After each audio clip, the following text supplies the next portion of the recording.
The theme for this year's Mental Health Awareness Week is kindness, and I wanted to share with you a story about how love and kindness helped save my life. When I deliver talks for MHFA and other companies, people often ask me what was the turning point, what helped you to turn back towards life to engage with better mental health and your well-being.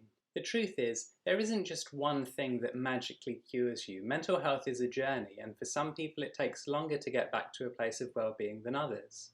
But if I had to narrow it down to one thing that really helped me, it would be the summer before I turned 21. I'd had a really rough time during my first year of university. I'd felt depressed, anxious, suicidal, and I'd even attempted suicide on a couple of occasions. I thought I did a pretty good job that summer of pretending that everything was fine, that I didn't have any problems, that I was mentally healthy. Just before I went back for my second year, my mother and sister took me for what I thought was a goodbye lunch. After having some drinks, some food, and just chatting normally, they told me that they were both quite concerned about me. I tried to brush this off, to move things on, to change the subject. The conversation escalated. They both ended up in tears. They told me that they loved me, that they were very concerned about me, that they knew that there was something wrong and that they wanted to do anything they could to help me. This shattered a core belief I had at the time. Because I was feeling so depressed and suicidal, I thought that taking my life would somehow make the world a better place, that it would make my family happy,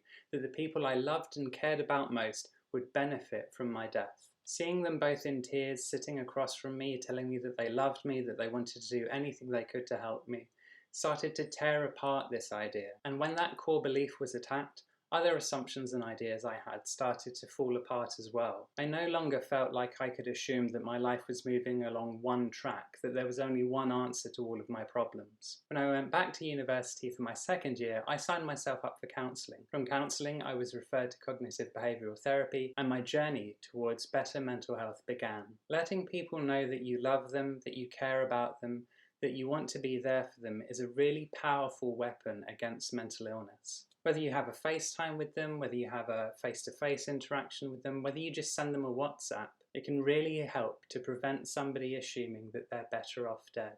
Mental health first aid isn't about being an expert psychologist. Nobody with training in physical first aid thinks that they're a surgeon. It's about finding the little and significant ways to help somebody. It's about keeping somebody safe, supporting them, and signposting them to more appropriate avenues of help.